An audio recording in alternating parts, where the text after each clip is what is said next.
Buenas tardes, bienvenidos a esta microcharla sobre el Buda y el sendero de la armonía, que vamos a comenzar haciendo una salvedad en cuanto a la denominación de Buda, que es como nosotros conocemos a este gran personaje en Occidente. Nosotros lo conocemos como el Buda, como si fuera el único Buda existente, cuando en verdad Buda es un título que significa iluminado, y en la tradición india Buda no es el único Buda, sino que ha habido muchos Budas y consideran que existirán muchos Budas. Su nombre real fue Siddhartha Gautama. Podemos referirnos a él indistintamente, tanto como Siddhartha Gautama como Buda, de ambas formas. Aunque lo correcto sería que hasta su iluminación no lo llamáramos Buda, puesto que Buda es una vez que se ilumina. Es decir, que se clarifica y abre su conciencia, llegando a cotas inimaginables para nosotros. ¿Por qué interesa la historia de Buda? Porque verdaderamente habrá que hablar un poquito de su vida. Interesa porque en la vida de todo gran personaje, igual que en nuestras vidas, aunque no seamos grandes personajes, pero en nuestras vidas pasa igual, hay momentos de inflexión, momentos en que se produce una crisis. La palabra crisis proviene del griego y significa cambio, y esta crisis, que nos estamos acostumbrando muchísimo a escuchar hablar sobre crisis, esta crisis, ¿qué va a significar? Significa que algo impacta tanto en nuestra conciencia como para que se produzca un cambio bien producido por el mismo impacto, pero que va a dar lugar a un trabajo posterior por parte de cada uno de nosotros, de manera que resolvamos esa crisis, por lo cual se produzca el cambio. ¿Y qué es lo que le produce ese impacto a Siddhartha Gautama? Siddhartha Gautama es un príncipe de una ciudad cercana a Benares, llamada Kapilavastu. Ya en su nacimiento se había augurado que probablemente Siddhartha tuviera una gran relevancia espiritual. El rey, padre de Siddhartha, temiendo que su hijo se decante por la espiritualidad, ¿qué va a hacer? Va a rodear a su hijo en la corte por todos los lujos, comodidades, una vida en la que no hay problemática vital.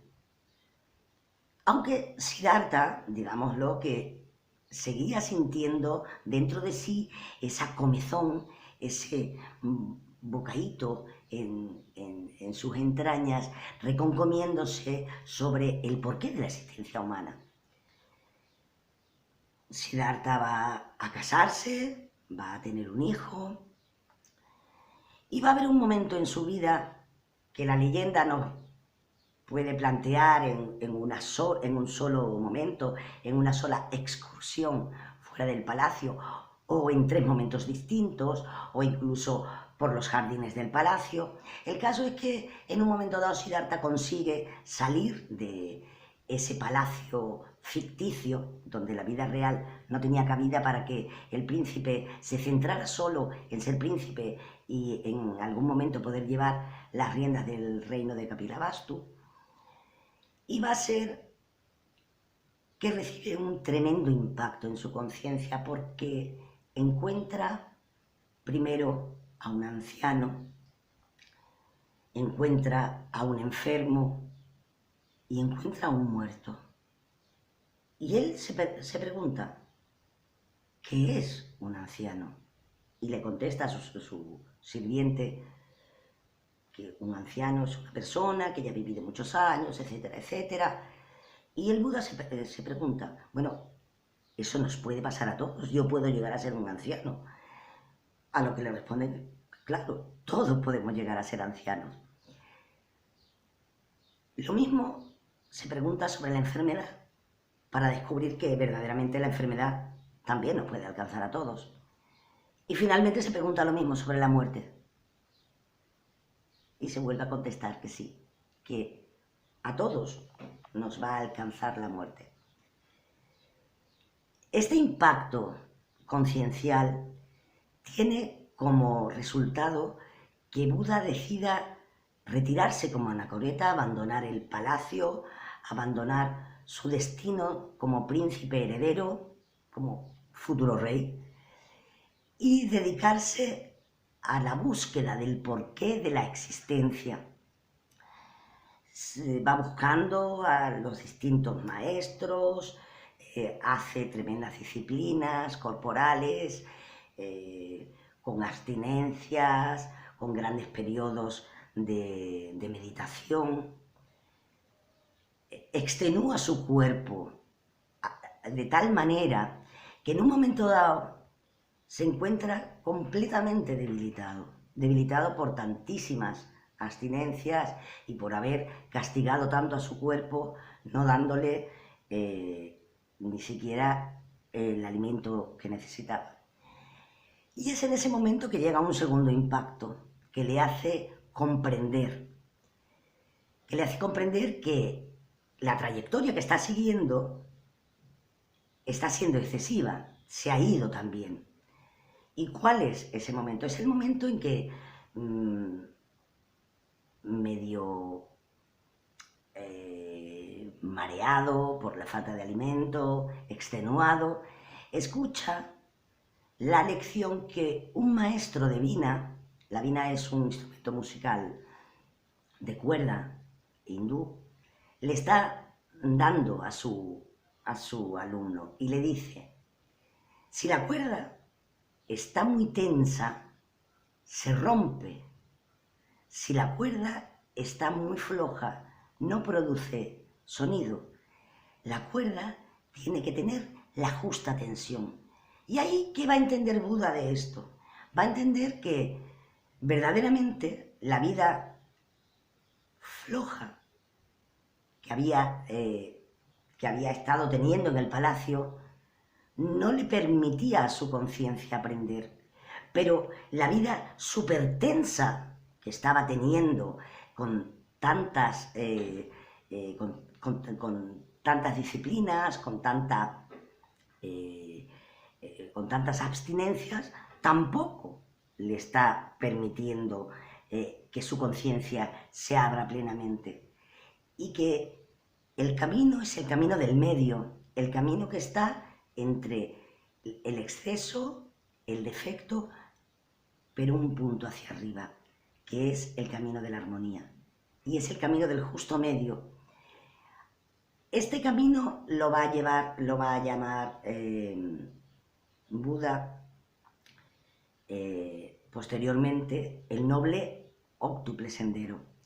Y lo va a encajar como la cuarta de las 4 nobles verdades. Cuando Buda se ilumina a partir de estos impactos, él va a darse cuenta de que el gran problema de la humanidad, el primero, es la existencia del dolor. Porque todos tenemos que reconocer que el dolor existe, el dolor está ahí. Buda nos va a decir también una cosa, que el dolor es vehículo de conciencia, que por medio del dolor conocemos. Esto es muy fácil verlo en el cuerpo físico, porque nosotros tenemos una garganta. ¿Cuándo reconocemos que tenemos la garganta? Cuando la garganta nos molesta. Si la garganta nos molesta, nosotros la tenemos, pero no nos damos cuenta. Igual que reconocemos que tenemos una rodilla, pero nos damos cuenta de que la rodilla existe y está ahí cuando la rodilla nos está doliendo. A nivel emocional y a nivel mental pasa igual. El dolor nos va a dar la pauta de que algo no marcha bien, sea por parte nuestra, sea por parte del exterior. Normalmente es por parte nuestra, porque todas las circunstancias externas que nos llegan provocan en nosotros una reacción, y en cómo reaccionamos es como solemos equivocarnos y se nos suele provocar dolor. Entonces, hay que reconocerlo, el dolor existe. Y una vez que tenemos confirmado y sabemos que el dolor existe, pasamos a un siguiente peldaño. El siguiente peldaño que nos va a decir, bueno, el dolor existe, pero ¿por qué existe el dolor? ¿Cuál es la causa del dolor? En el cuerpo físico lo tenemos muy claro, el dolor nos está diciendo aquí hay algo mal. Pues a los demás niveles también, aquí hay algo mal. La causa del dolor es que, en su generalidad, es que estamos viendo la vida desde el apego a las cosas, cosas que no son eternas, cosas que van a pasar, porque van a pasar nuestros seres queridos, porque va a pasar nuestra felicidad, porque va a pasar nuestra juventud y porque va a pasar nuestra buena salud y porque va a pasar nuestra vida. Y las cosas no son eternas. Y si seguimos y continuamos pensando y queriendo que sean eternas aquellas cosas que son perecederas, que son transitorias, evidentemente se va a provocar en nosotros un dolor, porque el dolor se va a producir por la pérdida de las cosas que tenemos. Asimismo, el deseo, que es el que causa el apego, va a crear el dolor porque deseamos tener cosas que a lo mejor no tenemos. Deseamos a lo mejor tener un estatus social que no es el que tenemos. Deseamos a lo mejor tener un coche que no es el que tenemos porque no es el que nos podemos pagar, o una casa que no es la que nos podemos pagar, o amigos que no se da la tesitura de que puedan ser nuestros amigos, o la pareja que no se da la tesitura de que nos corresponda. Y ese deseo es el que causa el dolor, porque el deseo causa el apego, y el apego es el que causa el dolor. Entonces va a intentar pasar a una tercera fase o un tercer peldaño, que es preguntarse por cómo cesa el dolor. Porque está bien reconocer que el dolor existe, está bien reconocer que hay una causa del dolor, pero ¿cómo parar el dolor? Entonces Buda nos va a decir, centrándonos en aquello que es eterno, aquello que perdura, aquello que va más allá de esta vida, que va más allá de este cuerpo, de esta casa, del coche, de mis amigos, aquello que a lo mejor no tiene nombre o no conocemos su nombre, pero no está sujeto a las leyes de la vida y la muerte, de la vejez y de la enfermedad. En el momento en que nosotros cambiemos ese chip y estemos en la onda de la espiritualidad, el dolor cesará por sí solo. Pero hay un camino que conduce a la cesación del dolor. Este camino lo llama Buda el noble óptuple sendero, y es un camino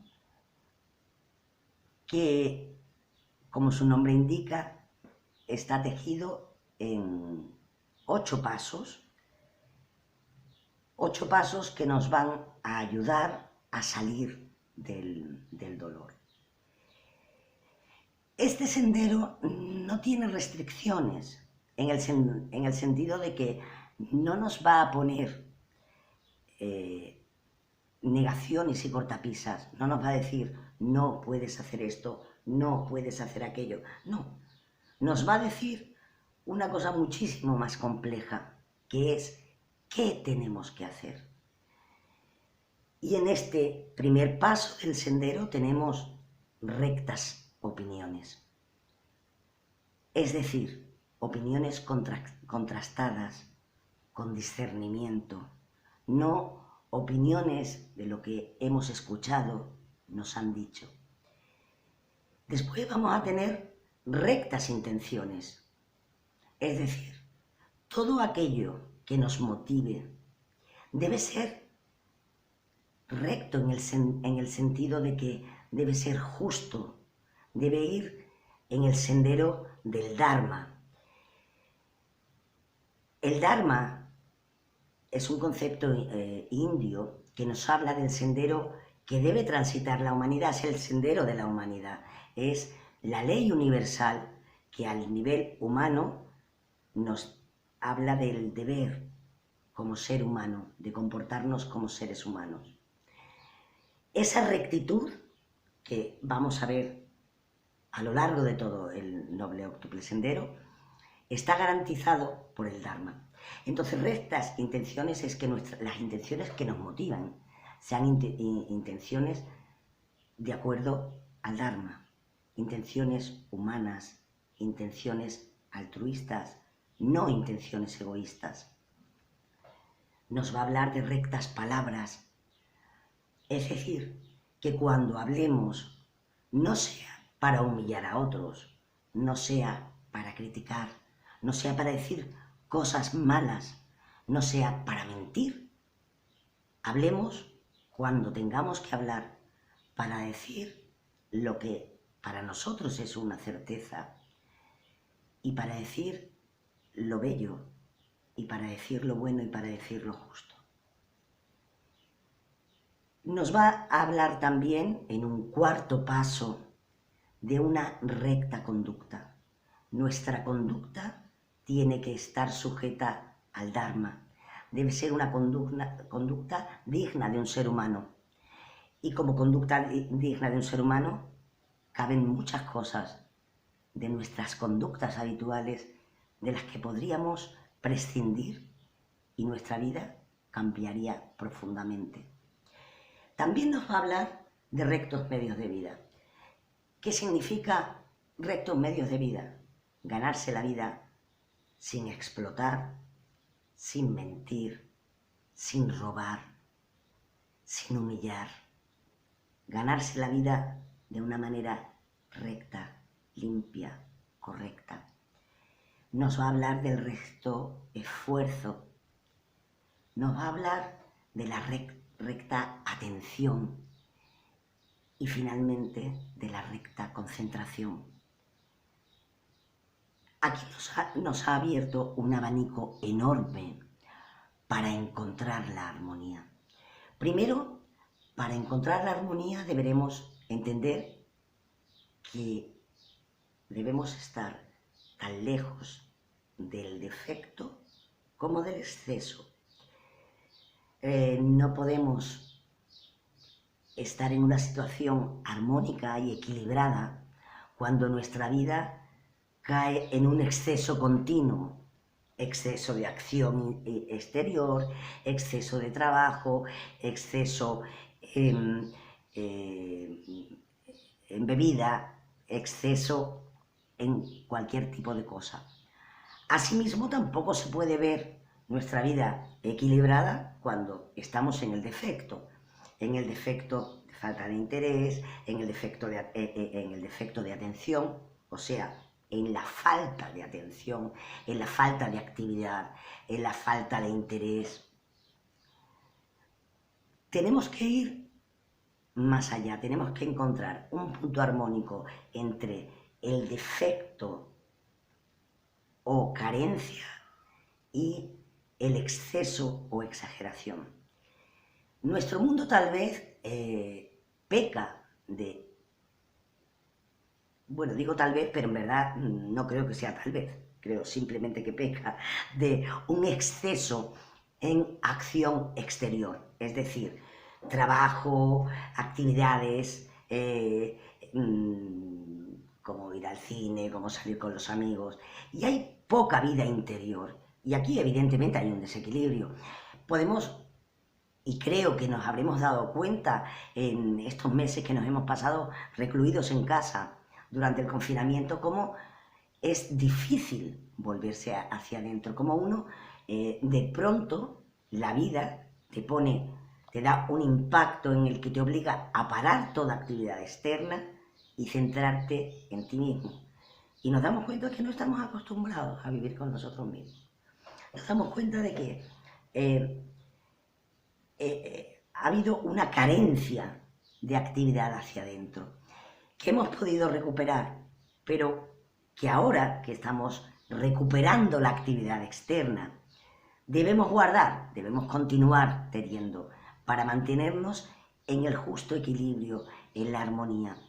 Debemos tener una vida externa, evidentemente, una vida social, y tenemos que tener una vida con nosotros mismos, en la que haya una concentración, en las que haya una reflexión, en las que tomemos decisiones, en las que veamos los cambios que tenemos que realizar en nuestra vida y cómo poderlos realizar.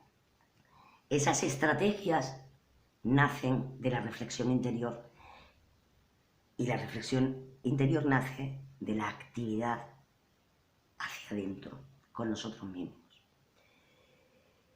Es por eso que hablando con nosotros mismos, reflexionando con nosotros mismos, nos daremos cuenta de nuestras rectas opiniones, de nuestras rectas intenciones, de nuestras rectas palabras y conducta y medios de vida, esfuerzo, atención y concentración. Pero nos daremos cuenta reflexionándolo hacia adentro.